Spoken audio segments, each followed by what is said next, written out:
Hey guys, this is Ari Witten, and welcome back to the Energy Blueprint podcast. Today, I am here with Michael Tyrell, and I'm actually going to read his bio. Normally, I don't read the bio of my interviewees.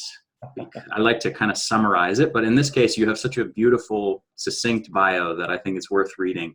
So, Michael is an author, visionary, musician, composer, and producer. He exists to bring love, healing, and motivation to a hurting world, and in turn, inspire others in our generation to do the same. So I love that. First of all, it's beautiful. I love that you managed to condense your whole bio into just 2 sentences. And also, I should say that I have Wholetones, his work, and it's Wholetones, the Healing Music Project. The Healing Frequency Music Project. And I absolutely love this. I listen to it all the time when I'm working and when I'm in my sauna. So I'm a fan of his work, today's guest's work as well. So welcome, Michael. Thank you so much for joining me. Man, it's an honor, Ari. I've been looking forward to this for a week now, at least. So I'm looking forward to our time together. To get us started, I would love for you to just talk a bit about how this all started. How did the Healing Frequency Music Project come about? And how did you discover and start to develop Wholetones? Well, from a young age, I knew pretty much what I wanted to do. I wanted to play music. I mean, right away, I would watch television as a kid and watch big band and all the instruments, and I was captivated by them. I knew them all by name by the time I was like 2 years old. And so in that journey of discovery that's pretty much what I was created to do, I also realized there was something that wasn't right about the music. And it's kind of a bizarre statement to make, as beautiful as music is, but something underneath just wasn't quite right. And as I got older, it became more and more pronounced to me that as beautiful as music is and as powerful a vehicle of communication that it is, there was something not quite right with it. And I played music, won a Grammy, in '86. I've had a lot of really good wins with music, done a lot of, not only my own stuff, but a lot of production for other people that has done quite well. But I didn't really feel like I was hitting the purpose for me being here on the planet. And so I kept working with the idea that there was something wrong with music. So one day I asked a question. A lot of great discoveries come from asking a question nobody can answer. I mean, if you look at Nikola Tesla's work, for example, a lot of the other people I admire, they ask a question or they ask themselves a question that they needed an answer for, and they didn't rest till they got one. And my question was simple.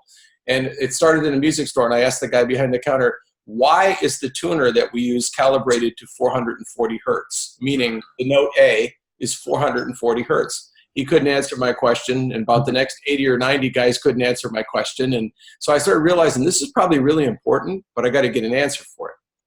So I looked through history to see if that number or name was mentioned anywhere, and it was in a nefarious, unusual place. In Nazi Germany, a guy named Joseph Goebbels used the frequency 440 hertz and named it the German radio beat, and used it for his version of propaganda and mind control, because what was interesting that I wouldn't have known as a kid is that it interrupts the circadian rhythm of the human body, which is very important, especially when we try to sleep.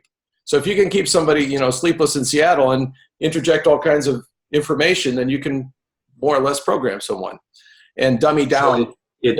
When you say it interrupts circadian rhythm, does that mean it suppresses melatonin, like it prevents you from sleeping? It does.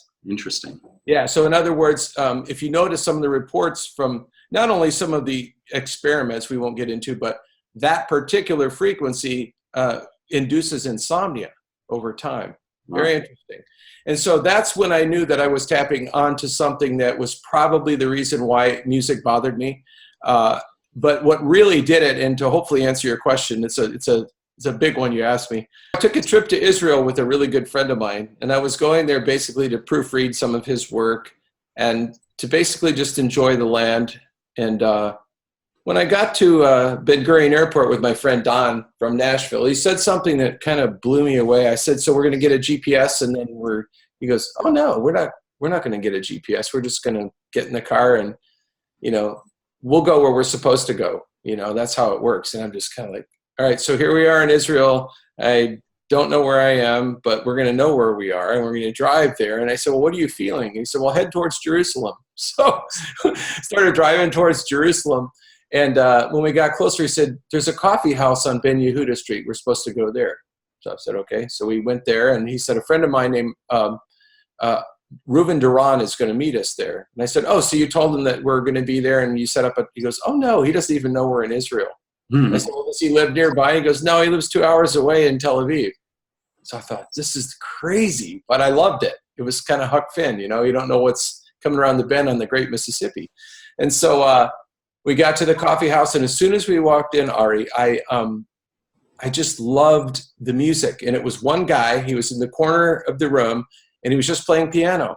And when I looked over at him, he just was staring a hole in my head and just kept laughing. He just had this, he's a real jovial guy, but it was almost eerie. He just kept looking at me, and I kept looking back at him, but he just never stopped staring. So it got kind of awkward. So I closed my eyes and just listened to music for a while.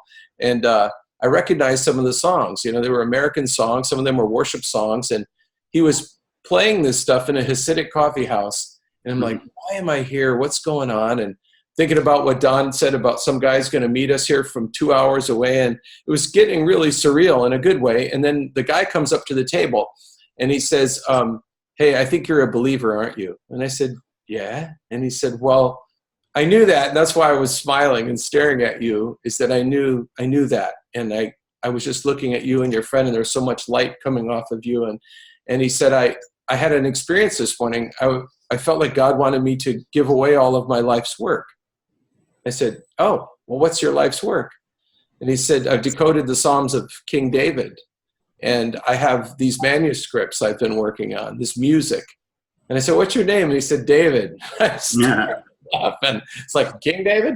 But so anyway, I was like flabbergasted. I didn't know what to say. And he said, so if you can hang around for my set till it's over, the next set, I want to bring everything to you. I got it out in the backpack in the trunk. So I'm like, yeah, mine. So he goes back on stage, starts playing. And all of a sudden, Don, my friend, stands up and looks towards the door, and there's his friend at the door walking in. And I'm going, what?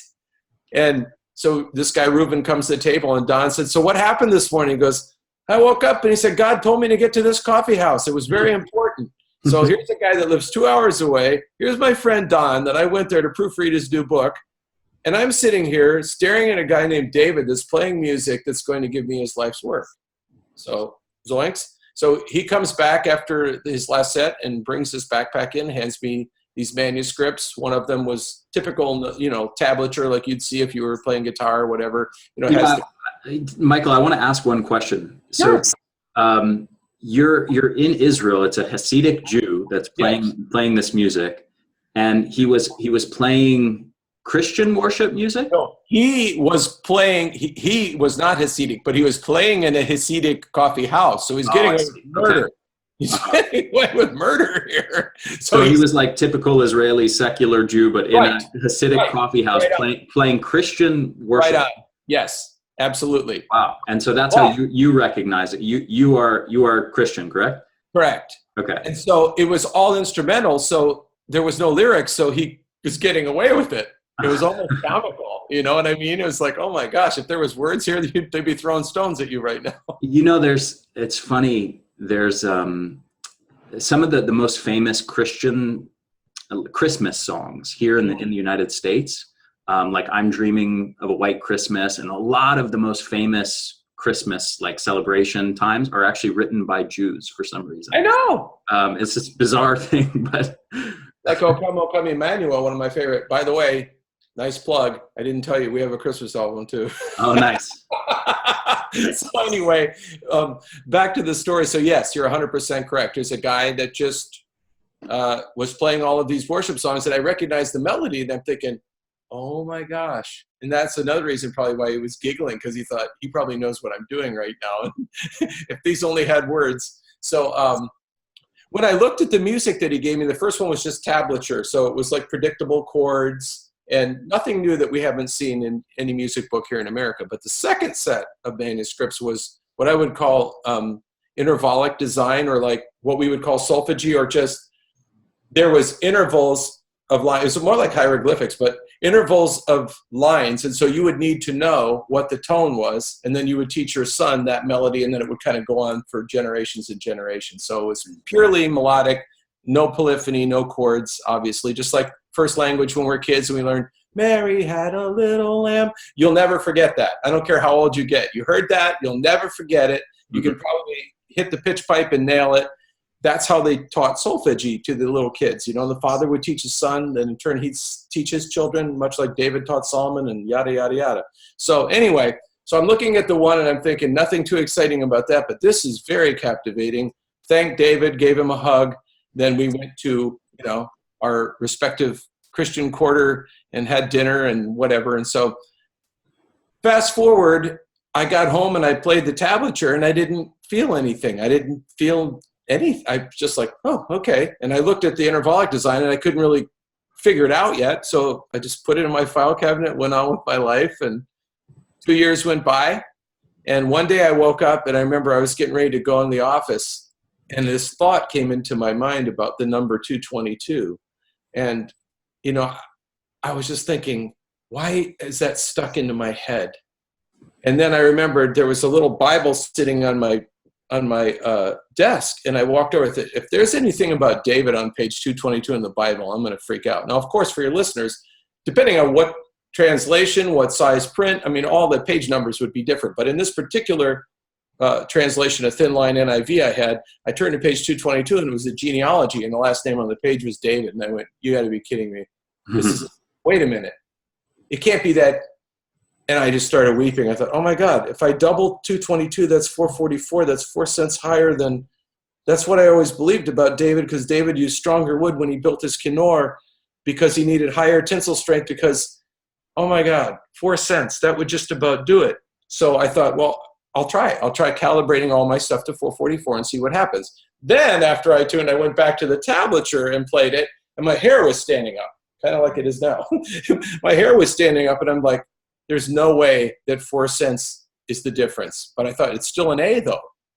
So that's when I started studying about other countries. Like I went on this trip to Colombia, brought my guitar and my tuner, tuned perfectly to my guitar.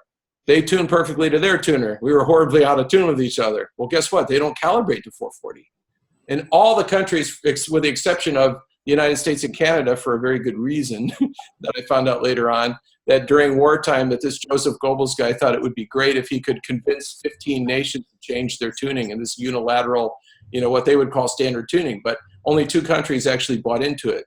It was the US and Canada, but they call it standard tuning, but it's not the standard tuning. So, real quick, for me and probably other people like me who are not musically inclined, what's the distinction between these numbers? One, the standard tuning is 444, is that correct? And you're talking, one is 444 and one's 440, is that right? Correct.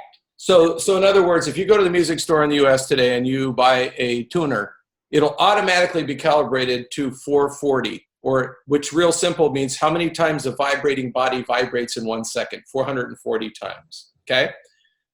What I proposed was that if you raise that to 444 hertz, and change that tuning center just 4 cents, that it will shift it from actually being offensive to the circadian rhythm and to the body on a cellular level and do just the opposite. Well, through studies, we realized that yes, it does that. But this was the best part for me, was when I made that shift, the first thing I noticed is that my guitar stayed in tune all the time, which was really fun. It was almost like it was waiting for it. I would sing and my voice, it would never go out. I mean, I could sing 3 hours straight. Nothing, no hoarseness. So when I started realizing tension-wise that it's a balanced and it's a harmonically stable frequency, when I started looking into the math of it, I went, "Hey, this sounds really familiar." Then I realized how everything, as far as the skein of Pythagoras or Pythagorean theorem, that everything should work off a 3, 6, or a 9, and all these were not only related by musical notes, but they're also related by geometry. So all of these frequencies work together. So the next thing I had to figure out was, okay, so I think I got something here, but why is 4 cents making such a big difference? And here's the fun part. So back in the day when I was a kid, I'm older than you, but we had an FM radio, it was analog. And so if you hit that dial at all, you'd go from perfect stereo to this, you'd go from signal to noise. And just with the smallest vibration of that knob. So immediately, your listeners have to understand that when we're talking about frequency, we're talking about an extremely sensitive bandwidth.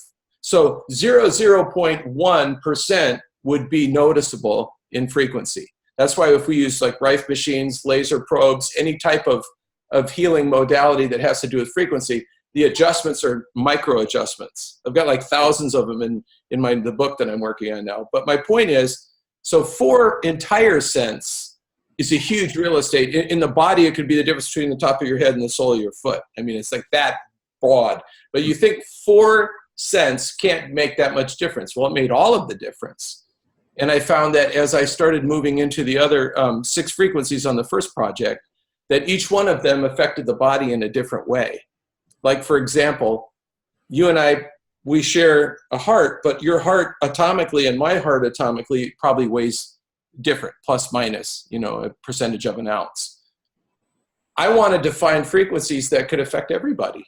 So in order to do that, you find the bandwidth for the human heart, how you vibrate a human heart of typical size, and then you oscillate it. So you sweep it just gently through that frequency band. So you're hitting everybody's heart, or you're hitting everybody's lungs, or you're hitting everybody's liver. And so that's how everything really got started. I mean, I can get into the minutia of all, but that was basically how it started. I just realized there's a whole lot more to this. If I could set up a frequency as an underlayment or a drone and create music over the top of it, the drone's the medicine, the music is the spoonful of sugar that helps that medicine go down. Gotcha. Yeah, you got to stop using that analogy, though, now that sugar is really demonized and everybody. I think you need to come up with a different one. The spoonful of stevia that helps. There you go.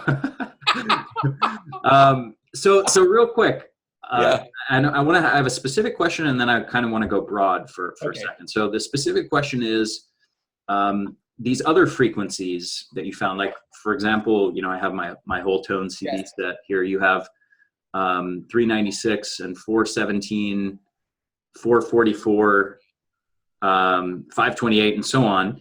Are these like standard numbers within musical tuning that correspond to other notes, and like are tuning forks made at these specific frequencies, or are there also differences in these frequencies compared to, like, I guess, standard musical notes of other kinds? That's the best question of the day. Yes, and here's the difference. If you tune around A equals 444, then naturally you've shifted the entire spectrum. Okay, it's like we've changed. In other words, forget all the other tunings that you've worked with before. Like middle C of the piano, I'll still have a C, but it's going to be 4 cents higher too. So if you have a piano tuner come and say, hey, listen, this guy wants me to tune my piano to A equals 444. What he'll do is calibrate his strobe tuner to 444. Then he'll tune your entire piano, so all of the notes, you'll still play the same. You won't change your fingerings or anything, but the whole piano will be shifted up. Gotcha. Oh, wow. Yeah. Fascinating. Yeah. Wow. Okay. So now I want to go broad, and I'll do a little bit of like intro here myself, and then I'll have you take it from there, because I think I'm coming at this from a little bit different angle than you. I know a little bit about sound and health, but the angle that I've taken to it is exploring the science mainly around noise pollution. So this is actually kind of a fascinating thing, because most people don't think of sound as a factor in their health at all. Like it's never mentioned. People will talk about get sleep and do exercise and eat well and lower your stress levels and stuff like that. But nobody ever seems to really mention sound as a significant factor in health. And yet there is actually this huge body of scientific literature talking about all kinds of negative effects of noise pollution on human health. We know that it has all kinds of different impacts on neurotransmitters, on hormones, on various aspects of cell function, on levels of inflammation, on sleep quality and sleep duration, and how fast you fall asleep. All of these things have actually been measured. There's this huge body of literature that no one really ever talks about. And so that's the body of literature that I know about. So I come at this and I already know sound has a huge impact on human health. Now you're coming at it from this entirely different angle, where you're looking at how different frequencies not don't harm health, but how different frequencies can actually bolster human health. So I guess that's kind of my broad intro of the landscape, but I would love if you could just talk a bit about like how does sound actually relate to human health, and what's kind of the history here? Wonderful. Well, again, because your listeners are probably varied in their whatever their spiritual belief is, I can simply say that we know one thing for sure, that the power of life and death is in the tongue, the vibratory member that lives between our gums. So how powerful that is. No matter how strong of a man you or I might be, there's obviously in times, usually somebody that means a lot to us, they can say something that could just take the legs out from under you. I mean, one little thing, it was like, oh, they got me. And it's amazing that really what got you was the frequency of that word. So people don't understand how that works. So with that being said, there's nefarious uses of frequency and there's positive uses for frequency. We are surrounded with frequency of all sorts, not only sound. What you're saying to me, I understand 100%, but open the lens even further. Gamma ray, infrared, EMF, I mean, we can go on. Not just audio, but light frequencies are also nefarious. And so as carriers of frequencies can be very nefarious and cause a lot of harm. One of the biggest studies now is just how much radiation and how much EMF there is actually in our homes today, which I've been working on now for years. But my point is, where I've kind of come with this is realizing there's a couple interesting components. One, did you ever see the movie Major Payne years ago? Do you remember that with the Winans? With Damon Wayans. Yeah. There's one scene that said it all. One of his soldiers gets shot in the leg, and he's laying on his back, and he's going, Major Payne, my leg, my leg, my leg. And he comes and goes, what's wrong with your leg? My leg, they shot my leg. And he takes his hand and he breaks his finger. He goes, my finger, my finger. How's your leg?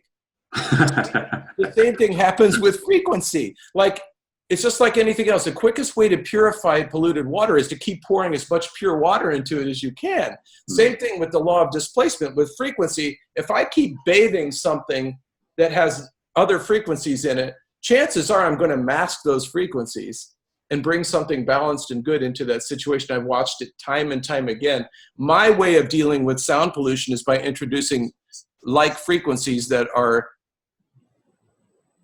that have the science behind them to actually bring some displacement to some of that negative junk that's going out there. That's a really fascinating concept that I haven't heard before. And I was actually wondering about this in relation to noise pollution specifically. Like if you live in a home where, let's say, you have lots of freeway noise or cars driving by, like motorcycles and trucks driving by every so often, if you, as some people do, if you put in like a little waterfall, or fountain or something like outside your bedroom, so that it masks the road noise with the sound of trickling water, and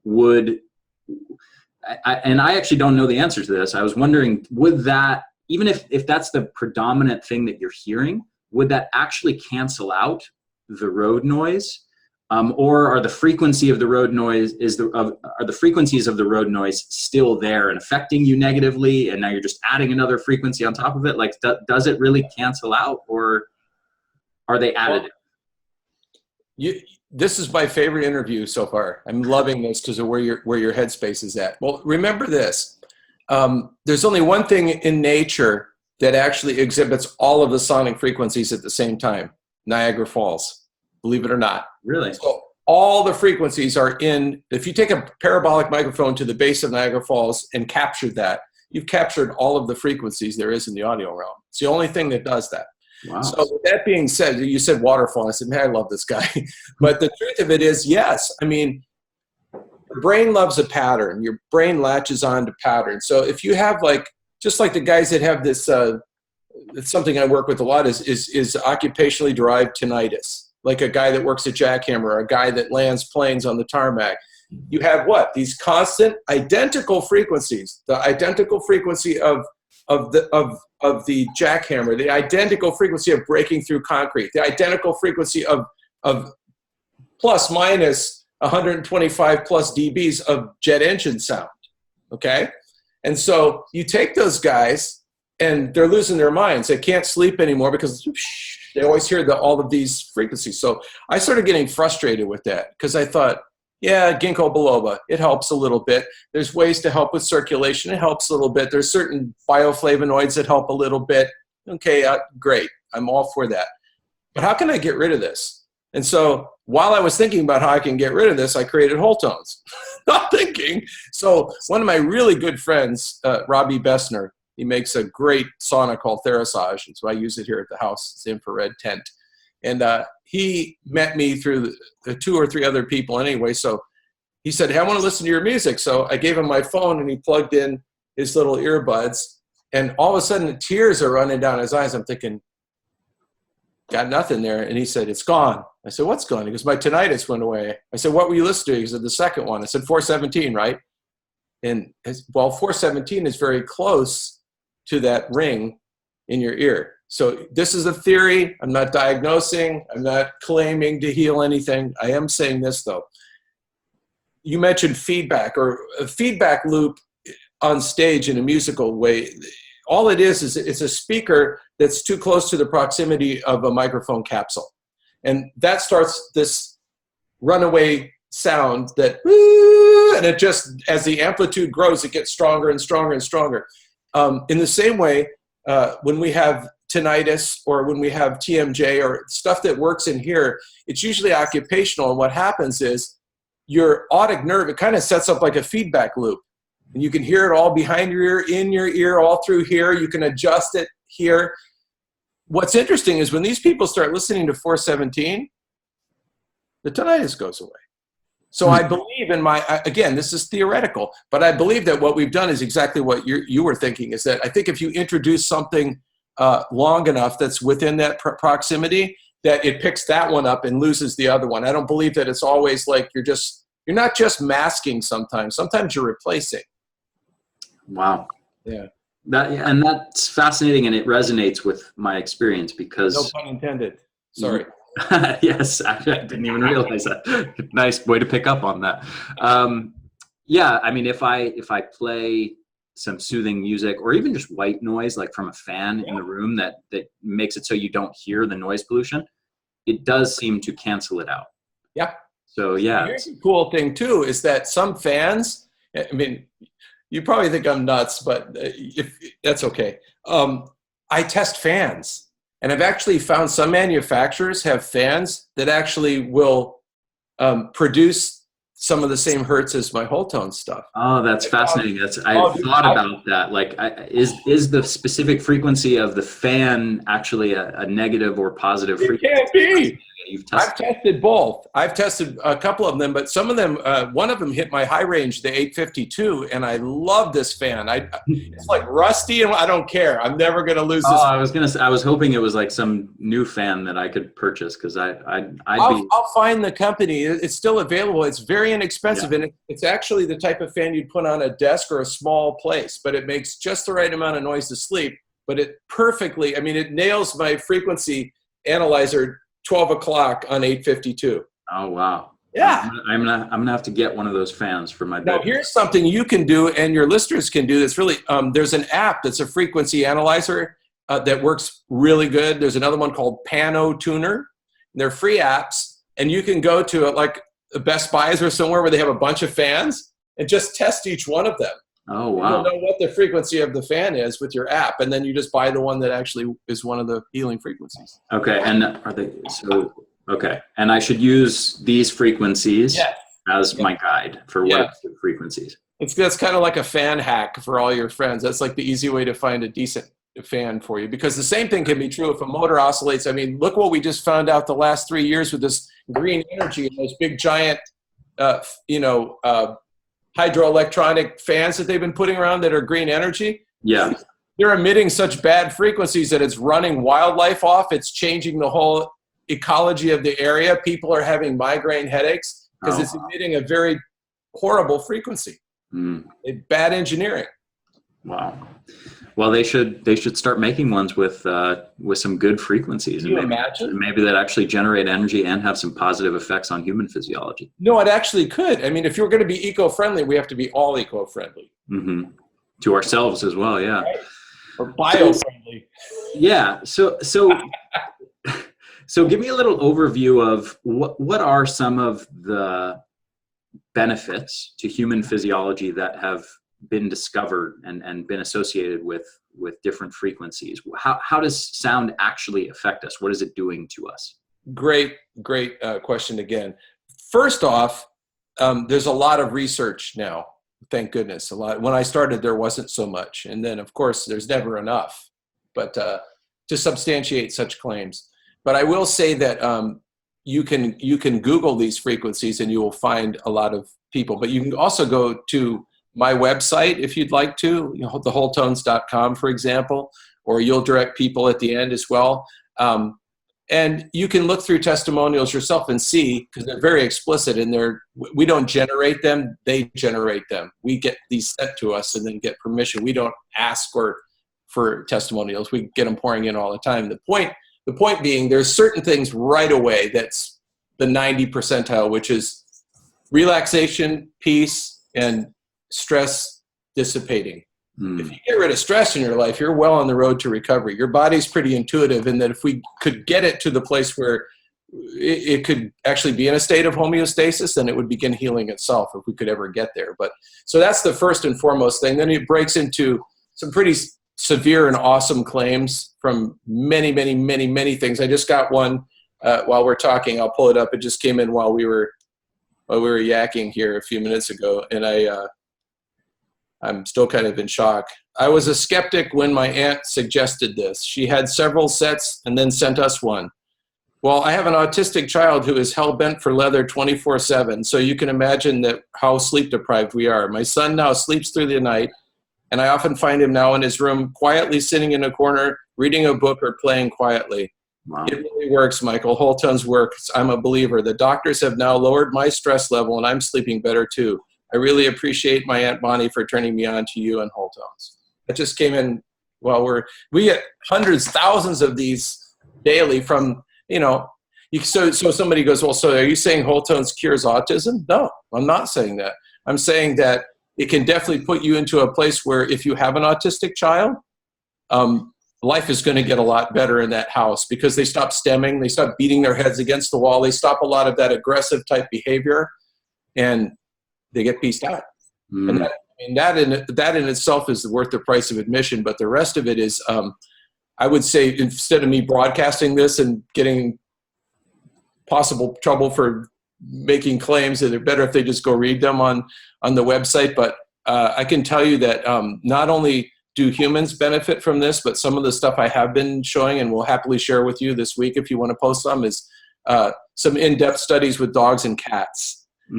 Including dogs that have zero hope, like stage 4 cancer dogs, and watching. My favorite thing is why I like to work with animals is that there's no such thing as a double-blind or placebo test with them. It either works or it doesn't. They're not going to figure out that you're trying to fake them out. Yes. It either works or it doesn't work. So, Ari, the first thing I did was use dark field microscopy real time. So bring the dog in. They can't, lethargic, sick, stage 4 tumors. Draw the blood, show that blood. Put Wholetones on for 10 minutes on 396 hertz. Redraw the blood, show the blood. Game over. I mean, it's so absolutely outstanding that when you look at it, you just go, it works on a cellular level. So this week, Dr. Marlene Siegel, the holistic vet that I'm just crazy about, that's been testing now 3 weeks in a row, had a dog under sedation that was going into surgery and tested under sedation. So she didn't pick up on this. I'm like you. I'm thinking the dog's asleep and listening to the music and the blood change while the dog was asleep. That's what we're after. We can play this while we're sleeping and still benefit when we wake up because our cells are working through the night too, just because we're sleeping. So I just had the luxury and the blessing of spending a few days with Mehmet Oz, Dr. Oz in New York, and showed him some of this research, and he was completely flabbergasted. He was like, there's no way you can fake this. That's a real response. The blood cells can't unrule themselves unless something happens. Yes. So I'll send you some of that later on this week so you can look at some of it. But wonderful. Yeah, I would love to see that. So are there any other notable things that this is doing to our health? Like, are there any studies looking at brain function or different areas of brain activation or another great, actually right now, as we speak, there's two different places that are doing tests.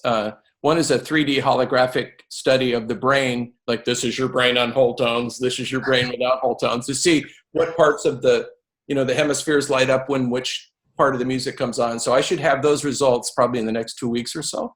Oh, awesome. And we've done other ones before. The best thing we've had was outside of our studies, which was with a couple of Fort Drum, Fort Bragg, and Fort Lewis military installations where they had guys that came back from a tour in Iraq or Afghanistan that had TBIs and PTSD. And watching those guys, they try drugs, which is really a bummer at first because it's just the wrong approach for these guys. It just puts them deeper down. And a lot of people get mad at me for saying that, but I'm just saying that's not the way to treat someone that comes back from. You don't want to suppress them. If anything, you want to get them to feel something. They're already suppressed. And so when I started giving Wholetones away, I got phone calls from wives and people in the military saying, you gave me my husband back. He came in and 3 o'clock in the morning and kissed me on the face and told me he loved me. And he's been sitting catatonic for 3 months. And I put the music on. And so, yeah, people wake up. I've seen a lot of people come back around. My next study I'm working on now is in a whole nother range which is the ultrasound range, and with Alzheimer's. But I haven't created anything yet. I'm still in that phase of working in that frequency range right now to see what we can do about waking up some of our friends that are struggling with Alzheimer's and dementia. But no, we get a lot of, like I said, it's all there on our website. We get a whole lot of people with PTSD, TBIs, a lot of kids with autism. There's a school of autism in Atlanta, Georgia now that uses the stuff in their toolbox every day. It's on the loudspeakers all day long while the kids are there, and they're not aggressive anymore. They don't beat themselves up. They don't hit themselves anymore. It's awesome. Wonderful. Yeah. And it's weird. We're having this conversation kind of on all this science and kind of the conceptual aspect of how sounds affect human physiology. But to some degree, some of this is really like common sense and common experience. Like everybody knows that they can turn on a good song that they love and all of a sudden they feel happy or they feel energetic and they want to dance and they want to move, and like it changes their mood, and it can make you feel more confident or like excited, or just it has this instant impact on us in so many ways to listen to a piece of sounds that we enjoy, and it's just, you can know nothing about the science of how sound affects human physiology and yet have this experience of sound profoundly influencing your physiology and brain function. It's amazing to me that some of the things that we think are so cutting edge, and so people go, is this like I'm like, you don't know how old this really is. I mean, it goes back to the original plan of creation, but one thing that most people don't know that I found fascinating, hopefully you will too, one of my favorite people besides Tesla was also a guy named Pythagoras. I mentioned him earlier. And what we knew about Pythagoras in school was that he was kind of like the godfather of geometry. He was like the Yoda of mathematics. And so we put him in this box and we say, okay, that's what this guy is. Well, I researched his life for a year and I found out that mathematics to him was a small component of his love and passion and what he was best at. He was a musician. Oh, wow. He created his own instrument. Now, here's where it gets fun. Remember, I talked about everything is a frequency and everything has a resonant frequency. If we can resonate a frequency, healing can take place. It is spontaneous healing can take place. Doesn't say it will, it can. So his idea was he was going to create this instrument. So he created an instrument, Ari, that was 6 feet long. One side of it was nothing but drone strings that he played, and the other side was a couch that his disciples laid down on. So think about it. And one of his disciples, just in case there's any naysayers, was Plato. So Plato was a follower of Pythagoras. So when they were sick physically, when they had stress or emotional issues, as he said, he would take them to what he called a soul adjustment. and the soul meaning, you know, body, soul, spirit, and then of course thought, will, emotion. He would have them lay down on the couch and he would play the strings underneath them and resonate this whole place where they were laying down. And, you know, I don't know how long he did that, but he reported that after he did that, they would go to sleep. They'd fall asleep and wake up in the morning and feel 100%, even if it was a cold, flu, malady, whatever. So I didn't know that when I started all of this, not a bit. And so, you know, 2 years in, I'm going, you gotta be kidding me. Pythagoras was doing this back then. He was resonating people with the monochord. He created his own instrument to do it. David created his own version of the kinnor. There was nobody else he created his own instruments. There was nothing of the time that quite did it for him. He had to make his own. This guy creates his own instrument and uses it for his disciples to bring peace to them. Mind-boggling. Wow. So it's not new. It's just rediscovering some ancient wells and digging them up again. Yeah. Fascinating stuff. I have a few specific questions for you, just that I'm curious about. Have you looked into a few things? One is like I've heard claims around like Solfeggio frequencies. I'm curious to hear your thoughts on that. And then tuning forks. I'm curious to know if tuning forks frequencies match up with your frequencies, and bowls, like Tibetan singing bowls and crystal bowls and things like that. All right. Well, let's start there. A few different questions there, but you can take it where you want to take it. No problem. First of all, solfeggio or solfeggi, it means sight singing. So the intervallic manuscript I told you about I got in Israel was solfeggi. Solfeggi is the Italian name for sight singing or singing by intervals.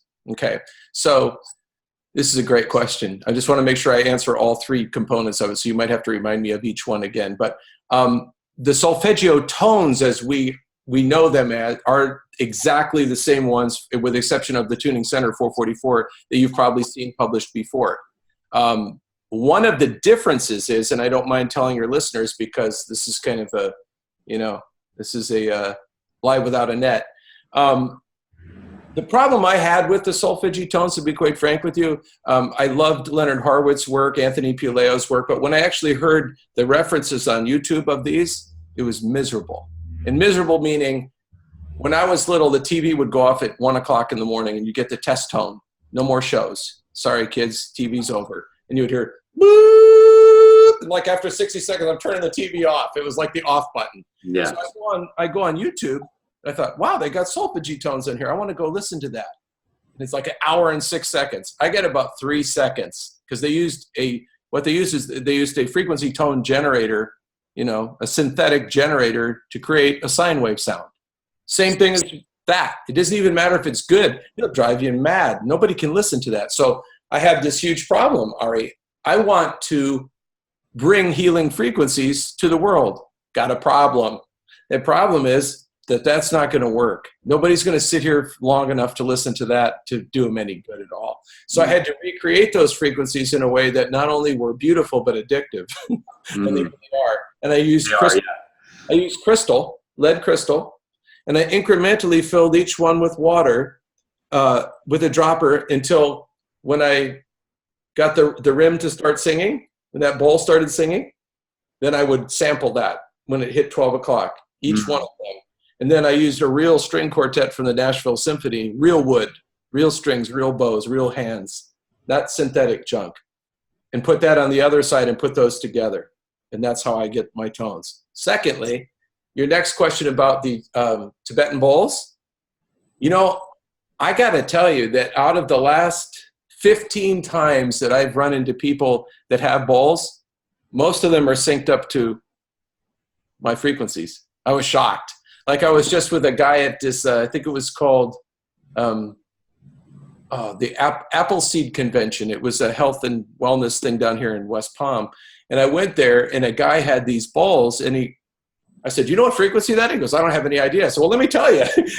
Then he did another one. Do you know what that is? No, well, let me tell you. And then I started explaining to him what that meant. And he's just weeping.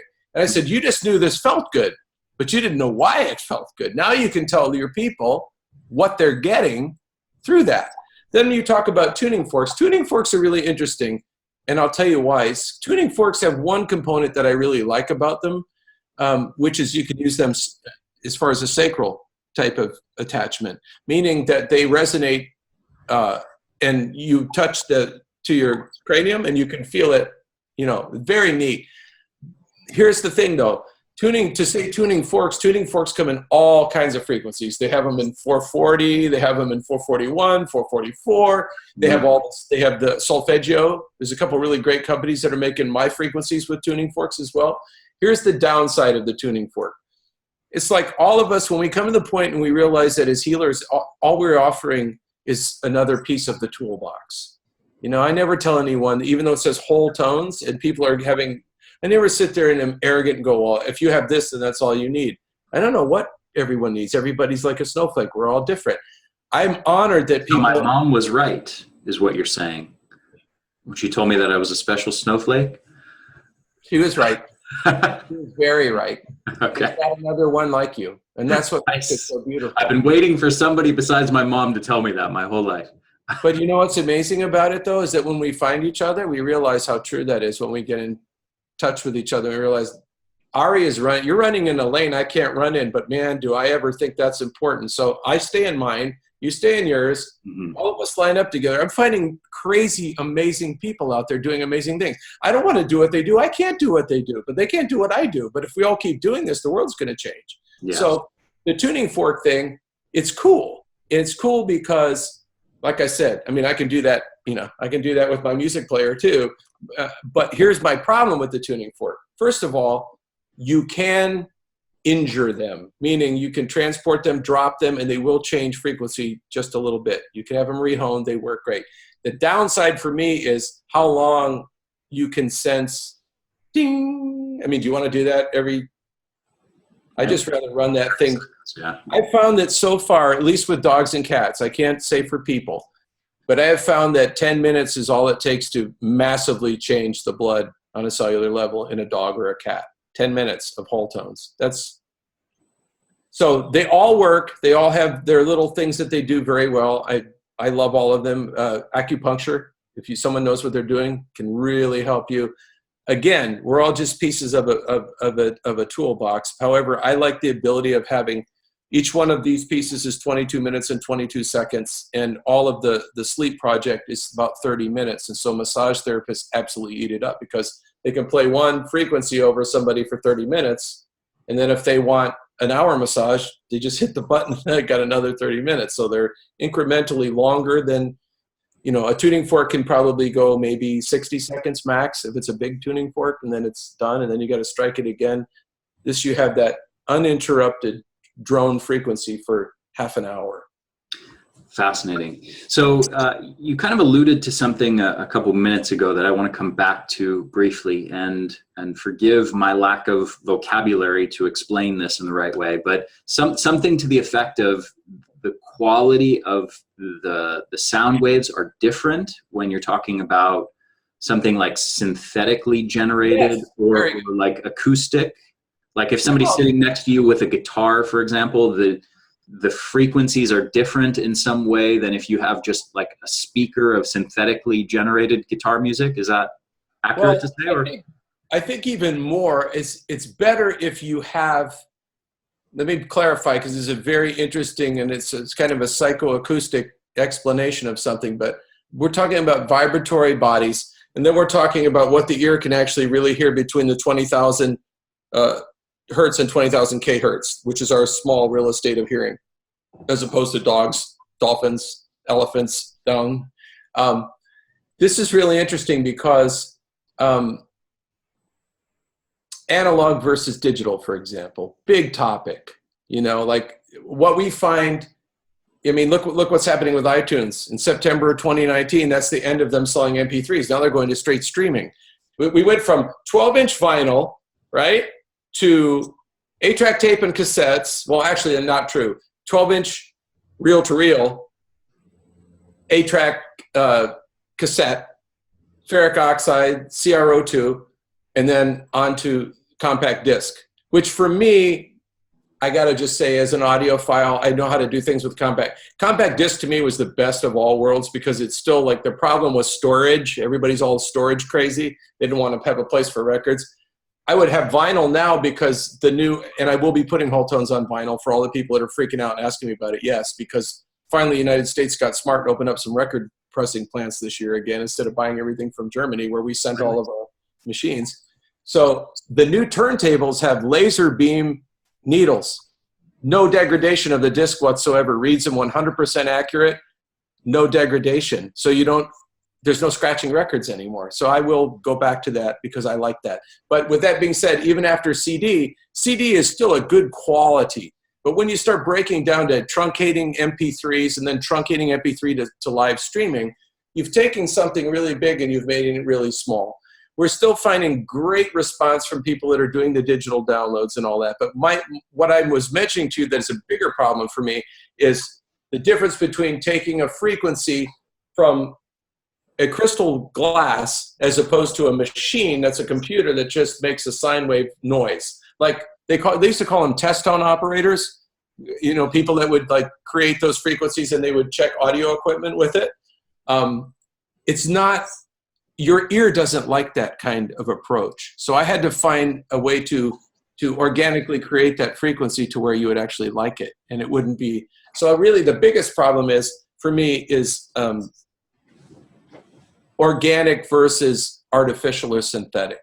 Like if I play my guitar and you're sitting right in front of me and I put that in your face, you're going to feel air. You're going to feel air coming out of the sound hole. You're going to say, wow, that wave is moving. If I use a synthesizer to do that let's take it another step further. Let's take a speaker, because I play guitar. Let's take a regular speaker and let's take a tube amplifier, okay? And when we play through that tube amplifier, the actual speaker cone is going in and out. And if you put your hand in front of the cabinet, you're going to feel air. Now, take a solid state amp with the same speakers. Well, it doesn't move the driver. It simulates, it's like a speaker simulator is what they call it. It simulates the sound of if a driver was moving, but it's actually not moving. So what happens is, here's a perfect example for your listeners. So you have a solid state amp and a tube amp, and you're on either side of a drummer. So the drummer plays with the guy playing the tube amp, and the guy's the fullness of the sound, he's like right with the drummer, okay? In other words, you can't hear the drums over the guitar, you can't hear the guitar over the drums, it's perfect. Now the guy plugs into the solid state amp, plays with the drummer's all over him, you can't hear the guitar anymore, because the drummer's moving air acoustically, the other amp was moving air, push-pull, this thing's not moving any air. So when we have a device, that's why I only use apps that are like that for measuring a frequency, not creating one. A lot of people on YouTube were using a machine to create frequency and nobody could, you'll go on there and let's see how many people listen to it. You go, for how long? Really? So that's the difference, is that when we create something that we want to use for therapy, we have to make it where people are going to enjoy it enough to do it every day. I mean, you know that with how you train and what you do. I mean, my God, you have to build something into it to make yourself do it every day. Yeah, absolutely. So the way that you incorporate all of that into Wholetones is that you actually take recordings of the right kind of wavelengths or frequencies of sound to begin with, and then I make them myself. In other words, okay, you and me are in the recording studio right now, and I say, okay, Ari, before I put the music on, I have to create the bed, all right? And you'll watch me. I'll go into the room and I'll take all those glasses. I'll take the time to measure them with water, and each one of those I'll record. Okay, for each frequency. Now I've got that track, so we're done. We have 7 of those tracks. Now I'll go back in with the Nashville strings and I'll say, okay, I just wrote this drone for you. I just want you to play this, okay? So I'll get them to play it for about 4 minutes. Then I'll stack their parts, and then I'll create however long a bottom I need of that. Then I'll put the glass with that, and now I run that while I'm composing with the band over the top of that. Wow. So I recorded all of those parts. Everything's live, everything's real. Wow. Yeah. But that's my frequency though. Yeah. So this is amazing stuff. I have to say on a personal note that I love it. I listen to it, like I said, in the sauna, when I'm meditating, things like that. And I mean, it's just beautiful. And I always come out feeling a lot better than I went in.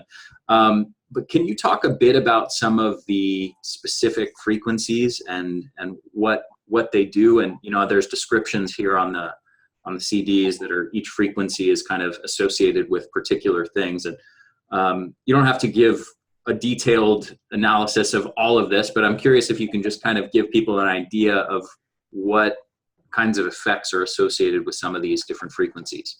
Yeah, I can't talk too much about it anymore. Unfortunately, that the government gets involved in a lot of this, and they even told me what I can say and what I can't say anymore. So it's I have to be careful that I'm not prescribing as a musician, which is amazing. I'm not a doctor, but the Open Door. The interesting thing, and to add clarity, the Open Door is the first track or the first CD if you get the hard copy, and it's 396 hertz. It's called the Open Door for a reason. It's the introduction to therapy healing.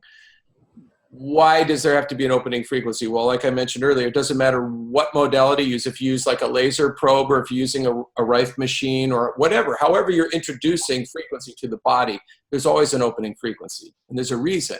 My reason is that predominantly most people have issues with guilt and shame. They don't think that they do. And it manifests like this, Ari: I'm not worthy to be healed. That's a bad intention. I'm not worthy to be healed. That person is, but I'm not. Well, we have to work with that or nothing's going to happen. So 396, the very first really neat emotional component of that is that it deals with guilt and shame. And it makes you love yourself. And it makes you feel like you're worthy and that God loves you. And that's the crux of it. And then from then on, I can build a modality for you, but we got to get through that. We got to get through you looking in the mirror and start to like what you see on the other end. The other part of it is that it does have some components. Again, I have to be really careful about that, but it has an effect on the blood, which we can see in vitro. Kidney function, neurotransmission. So that's one of the ones I'm testing right now with the brain because it lights it up. So won't say too much more about that, but just the fact that I always tell people when they get the Wholetones set, always make sure you start with 396 hertz, because that's kind of, that opens the tight bloom of the flower, and then we can figure out what you need from there. 417 we talked about a little bit, and that's called Desert Sojourn, and that's the one that that I've noticed time and time again just beats the fool out of procrastination, which I didn't realize that component. The first thing I realized is that Forbes and Inc. magazine, Fortune 500, they were doing interviews saying CEOs are using this frequency and they're playing them in their offices, and their productivity is going through the roof, and they're like not tired at 3 o'clock in the afternoon, and they're drinking less coffee. And why do you think that's happening? I said, well, one thing I can tell you right now is it just interrupts procrastination. I mean, if you're one of those guys that says, I'll get around to it tomorrow, not while you're listening to this frequency, you will go and get her done. You just will. I love it when I'm working out, because on my schedule, I used to work out all the time. Now I hardly ever do. Sometimes I don't want to. And I put that on. It's like, boom, get the shoes, get the bag, get out of here, So that's one of the cool things. Another thing I hear a lot about is what we talked about earlier, is just a crazy amount of people reporting that their tinnitus goes away listening to this one, and lower back problems. So pretty darn cool. I know that it's really good for breaking negative cycles, whatever that might be, and lethargy, which we all need a kick in the pants. 444, I think I've talked about quite a bit. That was just my tuning center. That's kind of where our go-to is. That's how we tune our instruments now, to that frequency. And one of the most peaceful frequencies I've ever come in. Most people say I listen to it and I just fall asleep. So 528, probably the most studied, probably the most information your listeners can find on Google as far as 528 hertz. Some people call it the love hertz, love hertz. Sorry, that was a bad one. What I've noticed with it is that this one was one of the two that supposedly, if you have read about Solfeggio tones, there was two missing ones.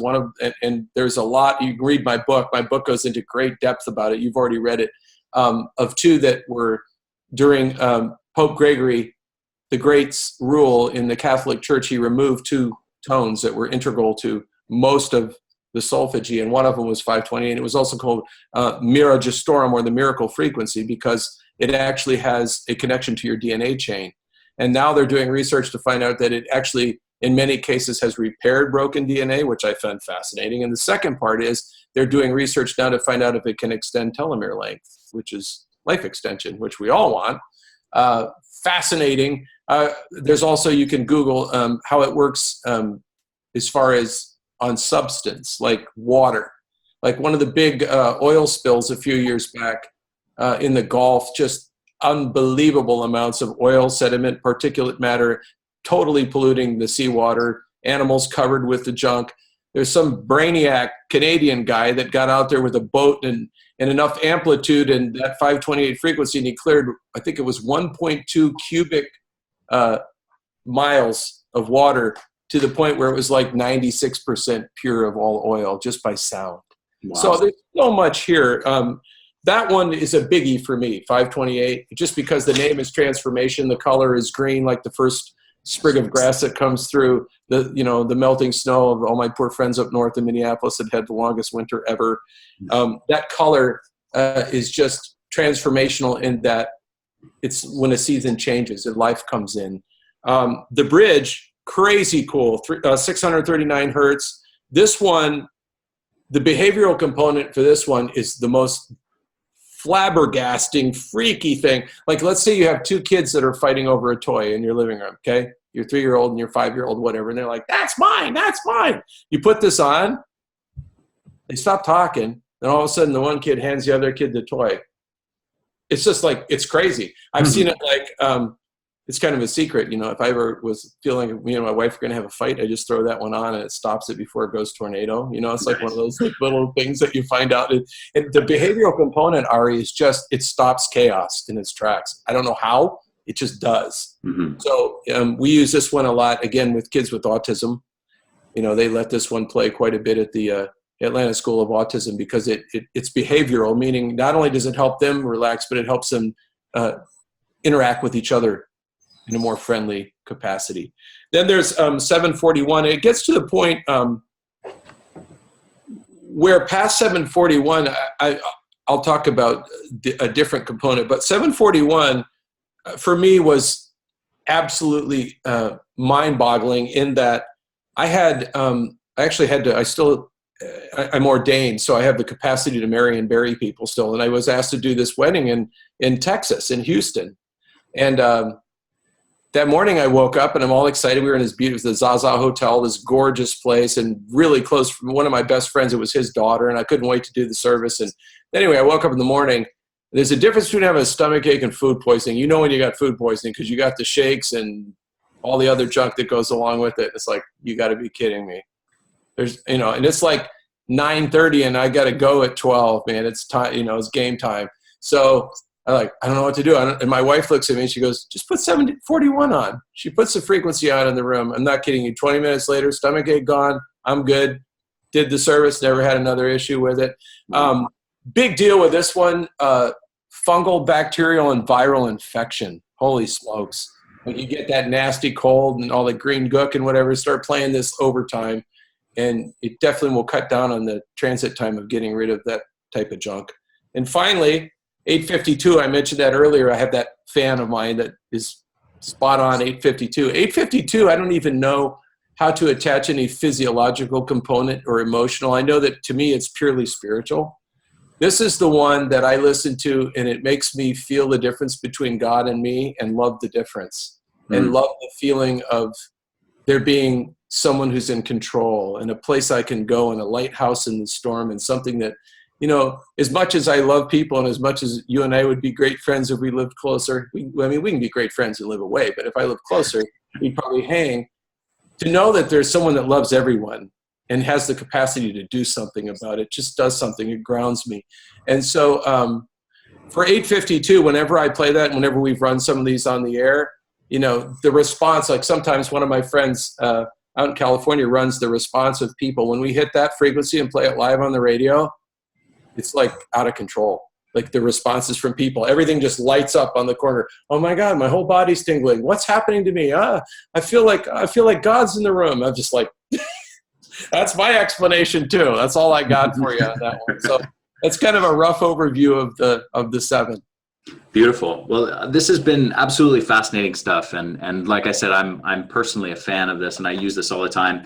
Now, one of the things that we talked about before I started recording was I showed you this, and I was like, hey, I've had this for, geez, I think I've had it for a year now, maybe a little over a year, and I love it. Just to let you know that, like, hey, I'm actually already familiar with your work, and I love what you're doing. And then you said to me, "Is that all you got?" Like, I have all this other stuff, and I didn't even realize that you have a whole bunch of other products that I didn't even know anything about. So can you talk a bit about some of these other things that you were showing me before I started recording this? Absolutely. Well, of course, the one you have is the Frequency Healing Music Project, which is the original one, the 7 healing tones that pretty much I call it the original now. And that, when people purchase it, comes with a hardback book that again, when you write something, it's hard for you to say anything other than there's a whole lot more to meets the eye to that book. There's a whole lot in those pages, like crazy amount, but it's demystified to the place where anybody can read it on a couple legs of a flight and feel really good. And explain about what they're about to listen to.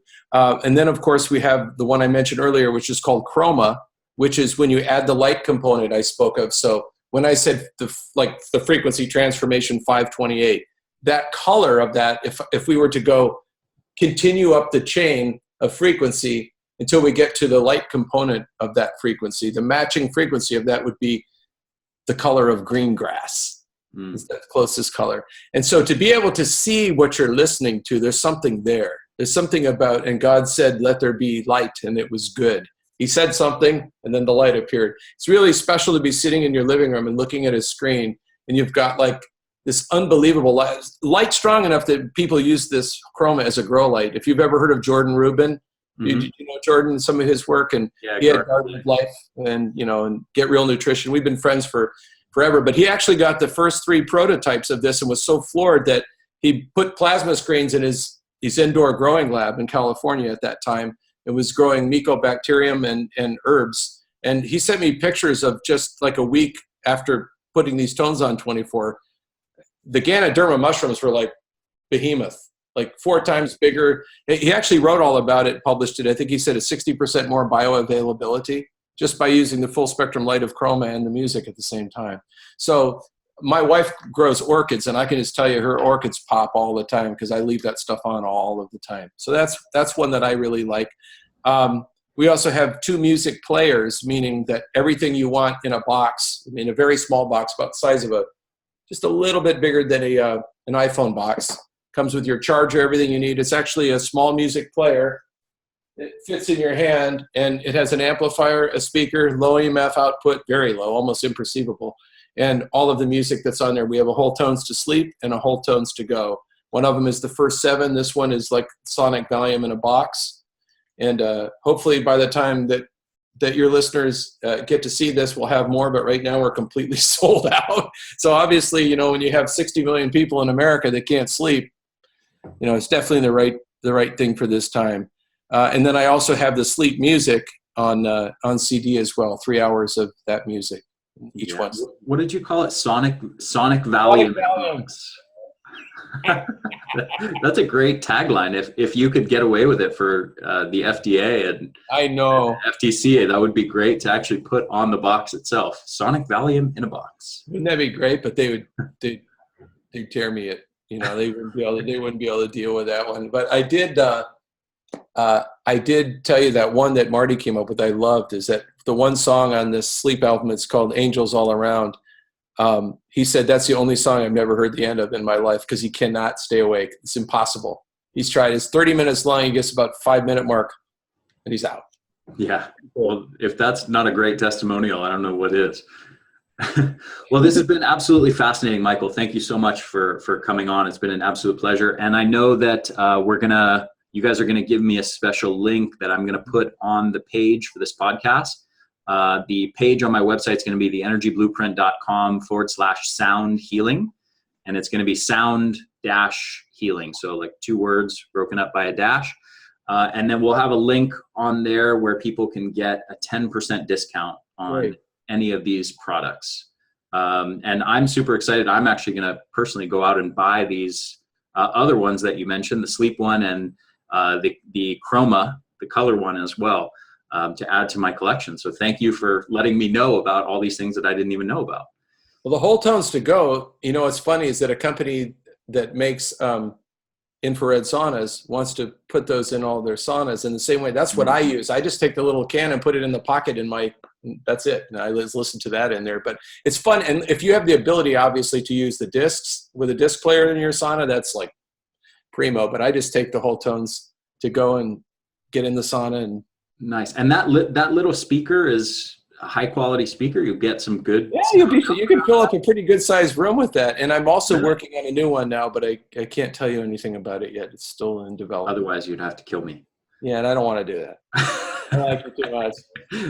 All right, Michael. Well, this has been so much fun. Thank you so much for coming on the podcast, and I hope everyone enjoyed this. I'm sure that everyone did. This has been absolutely great stuff. So, thank you again, and I hope to connect again with you in the near future. Well, thanks for the love and all the great questions, and we will definitely connect. Awesome. Great. Well, thank you again. Take care.